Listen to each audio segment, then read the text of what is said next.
Panorama group, जो सोचता है वो करता है। आपके अपने सपनों का आशियाना। राजस्व एवं भूमि सुधार विभाग पिछले 1 महीने से और मेरे मंत्री पद संभालने के बाद आम जनता को जो समस्या थी उसका कैसे निवारण किया जाए और जल्द से जल्द उनको कैसे सुविधा मिले, इसके लिए बहुत से ऐतिहासिक कदम उठाने का काम किया है। जैसा कि आप जानते हैं कि राजस्व विभाग आम लोगों से सीधा जुड़ा हुआ विभाग है और जो हमारे आम जनता हैं, रैयत हैं, किसान हैं, उनका काम में परेशानी नहीं हो, इसके लिए हम लोगों ने सकारात्मक प्रयास शुरू किया है और पूरी व्यवस्था को पारदर्शी और जवाबदेह बनाने के लिए तय सीमा में सभी को समयबद्ध सभी लोगों को हमारी सेवाएं प्राप्त हो सके और साथ ही जो राजस्व विभाग पे सबसे बड़ा आरोप होता है कि अंचल के कार्यालय में राजस्व कर्मचारी के द्वारा भ्रष्टाचार की संलिप्तता रहती है, तो इनको कैसे दूर किया जाए, इसके लिए भी हमने बहुत से नए नए उपाय और नए नए आदेश जारी किए हैं। सबसे पहले कि जब अंचल कार्यालय और एलआरडीसी का कार्यालय, जो हमारा जहां से हम आम जनता को सुविधा देते हैं, और इसके साथ साथ जो हमारा सर्वे और चकबंदी का काम पूरे बिहार में चल रहा है, वहां कर्मचारी की बहुत कमी थी। इतनी कम संख्या में वहां पर हमारे पास अमीन, कानूनगो और इस तरह करके विशेष सर्वेक्षण सहायक, बंदोबस्त पदाधिकारी कर्मचारी था ही नहीं और किसी तरह हम काम चला रहे थे। सरकार ने फैसला लिया कि करीब 10,000 विभिन्न कर्मियों का, जिसमें विशेष सर्वेक्षण अमीन 8,035, विशेष सर्वेक्षण कानूनगो 458, विशेष सर्वेक्षण सहायक बंदोबस्त पदाधिकारी 353 और विशेष सर्वेक्षण लिपिक 742, ऐसे 38 जिले में हम लोगों ने करीब करीब 10,000 लोगों की नियुक्ति का प्रोसेस पूरा कर लिया है और इसी महीने के अंत तक इनको पटना में ज्ञान भवन में बुलाकर हमारे माननीय मुख्यमंत्री श्री नीतीश कुमार जी के कर कमलों से नियुक्ति पत्र उनको दिया जाएगा। और जब ये 10,000 कर्मचारी और पदाधिकारी अपने काम को शुरू करेंगे तो हमें व्यवस्था को मजबूत करने में, चुस्त दुरुस्त करने में बहुत आसानी होगी। तो ये एक सूचना है कि राजस्व विभाग के द्वारा बहुत ही बड़ी संख्या में विभिन्न कर्मचारी और पदाधिकारियों का पदस्थापन और उनको नियुक्ति हम देने जा रहे हैं। क्योंकि जब कोई भूमि का वाद विवाद होता है तो सीओ का न्यायालय होता है, न्यायिक व्यवस्था होता है, एलआरडीसी का होता है, एडिशनल कलेक्टर का होता है, कलेक्टर और कमिश्नर, सभी के यहां किसी भी वाद विवाद की सुनवाई होती है। तो देखा जाता था कि निचले स्तर पर सीओ एलआरडीसी के यहां कोई भी मामला 6-6 महीना, 1-1 साल तक लंबित है और लोगों का शिकायत होता था कि हमने सीओ के यहां शिकायत तो किया है, एलआरडीसी के यहां अपील तो किया है, लेकिन अभी तक 6 महीना में हमको कोई न्याय नहीं मिला है। और न्याय में देर होने के कारण वाद विवाद होता है और लॉ एंड ऑर्डर तक की समस्या भी उसमें पैदा होती है। तो हमने फैसला लिया है कि जितने भी न्यायिक व्यवस्था हमारे यहां पर CO, LRDC, additional collector, collector and commissioner, जिस दिन बाद उनके पास सुनवाई के लिए आएगा और जब तक सुनवाई चलेगा, प्रत्येक दिन उनको पोर्टल पर सारी सुनवाई का डिटेल डालना होगा और जिस दिन न्यायिक प्रक्रिया के तहत वो उसका ऑर्डर करेंगे, जिस दिन ऑर्डर करेंगे उसी दिन शाम तक उस ऑर्डर को पोर्टल पर डालना होगा। ऑर्डर में जब आदेश में जस्टिस डिलेड जस्टिस डिनाइड, तो जब ऑर्डर को पोर्टल पर डालने में लेट होता था तो उसी समय भ्रष्टाचार पनपता था। तो हमने फैसला ले लिया है और 90 दिन में कोई भी अपील का निष्पादन करना के लिए सख्त निर्देश यहां से चला गया है और हमने इसको अपने रेगुलेशन रूल्स में भी डाल दिया है कि 90 दिन में आपको किसी भी वाद विवाद का निष्पादन करना होगा। तो ये व्यवस्था हम लोगों ने किया है और आम लोग भी अब पब्लिक डोमेन पे अब सारा चीज उपलब्ध रहेगा। सबसे बड़ी समस्या क्या होती थी कि अगर सीओ ने किसी अपील का सुनवाई किया और उसने उसका ऑर्डर किया, उसके नकल लेने के लिए एक एक महीने 2-2 महीने उनको उनके कार्यालय का चक्कर लगाना पड़ता था। माननीय मुख्यमंत्री महोदय के निर्देश पर आपने देखा कि अभी कैबिनेट ने इसको पारित कर दिया और हमें सारा व्यवस्था देने के लिए कैबिनेट ने अपनी सहमति दे दी। अब किसी को भी अपना ऑर्डर चाहे किसी भी न्यायिक व्यवस्था के तहत CO, LRDC, additional collector, collector के न्यायालय का हो, उनको अब उसका सर्टिफाइड कॉपी डिजिटल सिग्नेचर के द्वारा जैसे वो अप्लाई करेंगे तो उनको डिजिटल सिग्नेचर के द्वारा वो सर्टिफाइड कॉपी प्राप्त हो जाएगा। यानी अब किसी न्यायालय का चक्कर लगा करके उनको सर्टिफाइड कॉपी के लिए या नकल लेने के लिए कहीं दौड़ना नहीं पड़ेगा। इसके साथ साथ एक जो सबसे बड़ी समस्या थी कि समाहर्ता एवं प्रमंडलीय आयुक्त, कलेक्टर एवं कमिश्नर के राजस्व न्यायालय का कोई पोर्टल पर अभी तक जो है सुनवाई का डिटेल नहीं डाला जाता है। ये अभी एडिशनल कलेक्टर तक हमने किया है। हमने फैसला लिया है कि कलेक्टर और कमिश्नर भी जो अपने अपील की सुनवाई करेंगे, अब उनको भी पोर्टल पर उसको उनके कार्यालय को डालना है उस पर, जिससे कि पारदर्शिता बनी रहेगी। हमने जो अभी अंचल अधिकारी, भूमि सुधार उप समाहर्ता, अपर समाहर्ता का सबका पोर्टल अलग अलग था, हम लोगों ने अब एक फैसला ले लिया कि सारे पोर्टल को एक ही पोर्टल पर लाकर अब हम लिंक कर देंगे, जिससे कि अगर किसी तरह का कोई सर्टिफाइड कॉपी में भी छेड़छाड़ किया जाएगा तो सीओ के आदेश को एलआरडीसी पोर्टल पर देख सकते हैं। एलआरडीसी के ऑर्डर में कोई छेड़छाड़ किया जाता है तो एडिशनल कलेक्टर भी, यानी सभी लोग एक दूसरे के से पोर्टल पर लिंक किया जा रहा है और अब एक ही पोर्टल सभी के लिए काम करेगा। इसके साथ साथ प्राय देखा जाता है कि जब जमीन का लोग ऑनलाइन दाखिल खारिज, परिमार्जन या कुछ भी करते हैं, उसमें बहुत सारी त्रुटियां रह जाती है। तो हमने अभी एक शुरू किया है परिमार्जन प्लस पोर्टल, यानी किन्हीं का भी अगर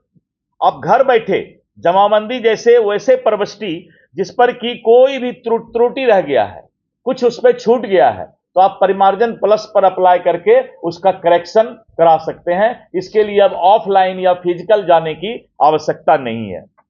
एक जो सबसे बड़ी समस्या बिहार में थी, दूसरे राज्य में इसको पहले से शुरू किया गया था, कि जो सरकारी जमीन है, सरकारी कार्यालय है, सरकारी आवास है, इन सब चीजों का जमाबंदी नहीं होता था, म्यूटेशन नहीं होता था बिहार में। तो राजस्व विभाग ने फैसला लिया है कि सरकारी जमीन की सुरक्षा सुनिश्चित करने के लिए एक बहुत बड़ी पहल की है कि राजस्व एवं भूमि सुधार विभाग एक नया पोर्टल विकसित किया है जिसका नाम है सरकारी भूमि का दाखिल खारिज।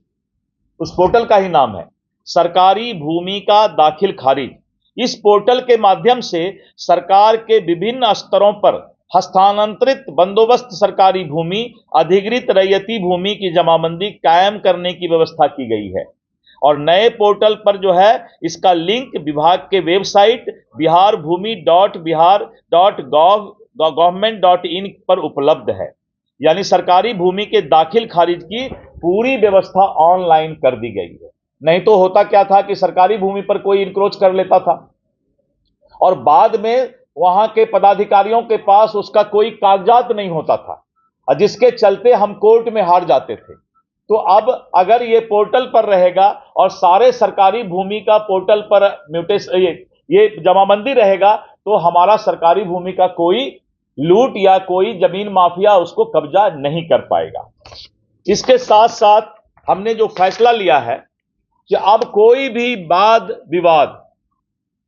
क्योंकि लॉ एंड ऑर्डर का प्रॉब्लम होता है, लोग को सिविल सूट में कोर्ट में जाना पड़ता है, और सिविल सूट का मतलब है कि दादा ने केस किया तो पोता को जजमेंट मिलेगा, यानी 15 से 20 साल सिविल सूट में कोर्ट में लग जाता है। इतनी लंबी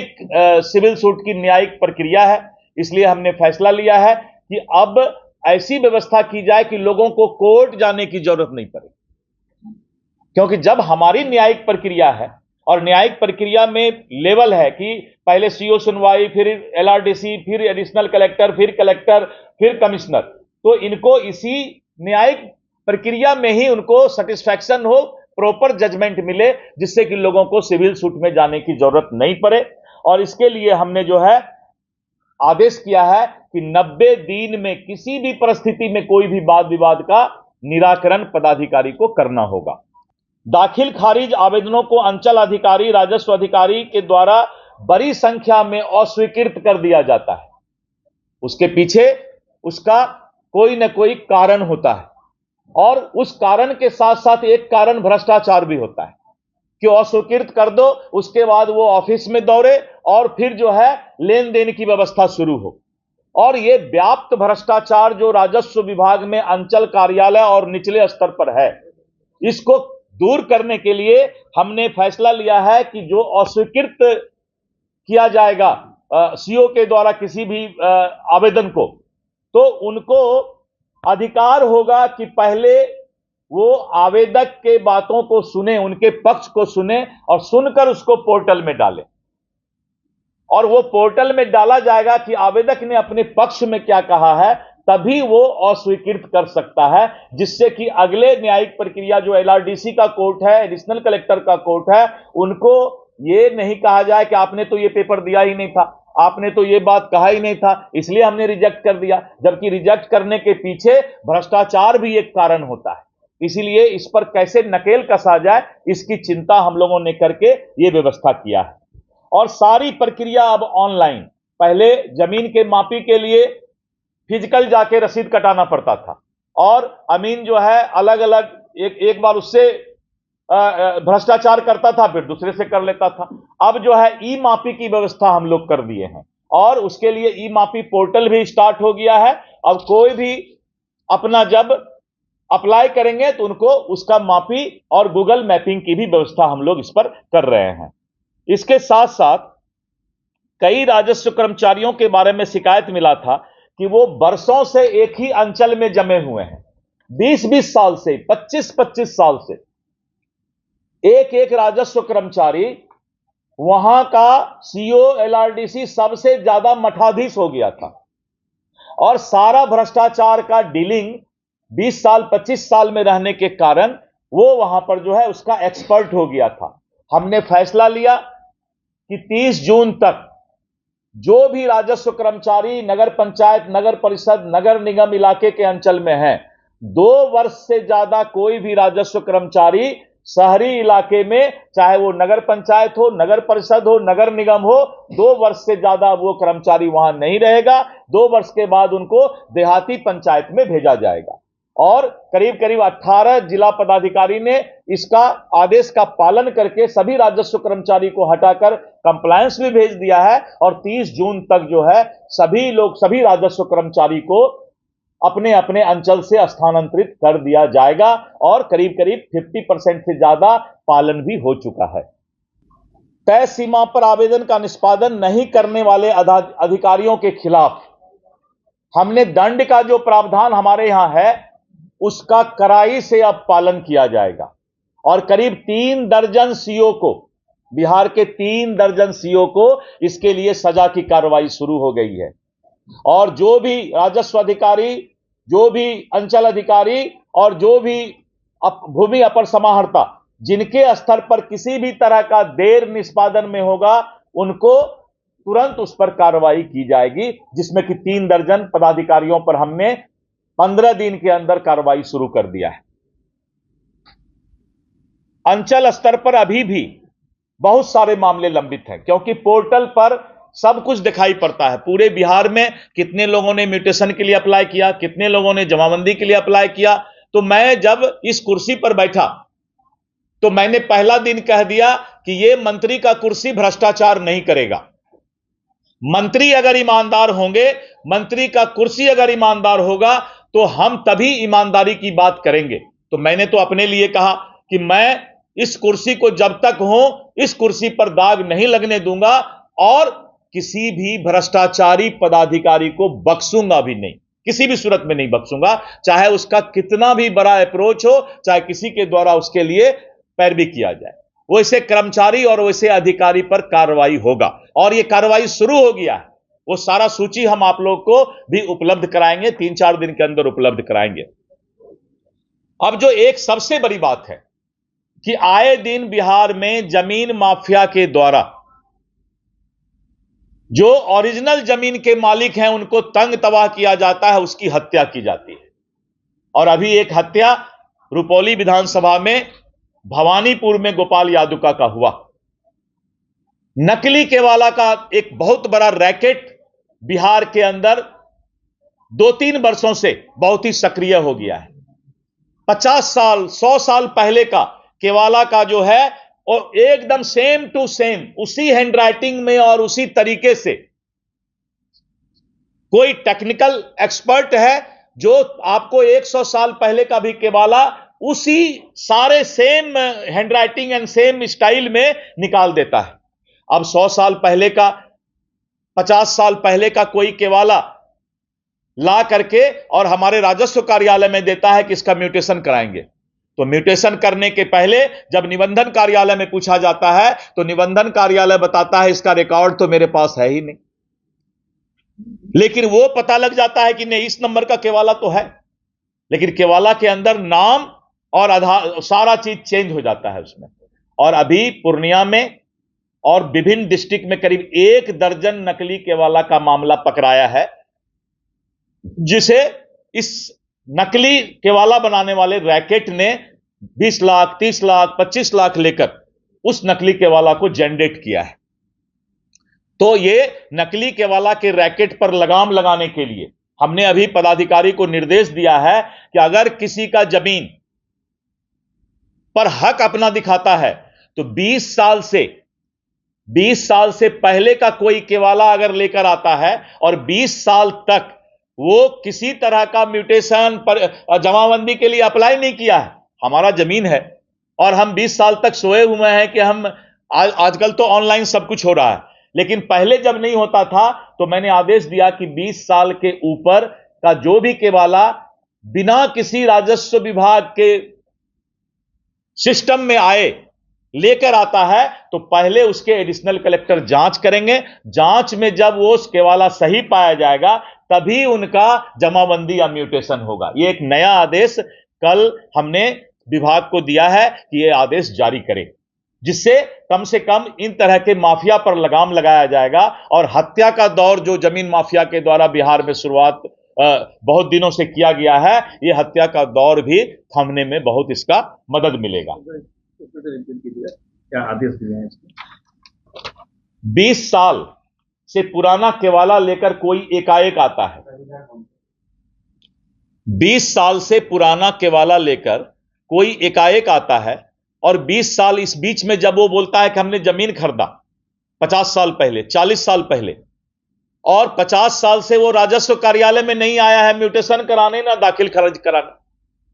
तो कहीं ना कहीं उस पर शक करने की आवश्यकता है कि भाई ये 50 साल से क्यों नहीं आया राजस्व कार्यालय में म्यूटेशन करने या अपना मलकियत दिखाने के लिए। एकाएक 50 साल में इसका सपना टूटा और ये राजस्व कार्यालय में आ गया। जो नकली केवाला का मामला है इसी तरह का मामला है, इसीलिए हमने फैसला लिया कि इस तरह के केवाला का 20 साल से ऊपर का कोई पुराना केवाला लेकर अगर अपना मलकियत दिखाने के लिए राजस्व कार्यालय में आता है तो उसकी जांच एडिशनल कलेक्टर करेंगे, तभी उसका म्यूटेशन या जमाबंदी होगा।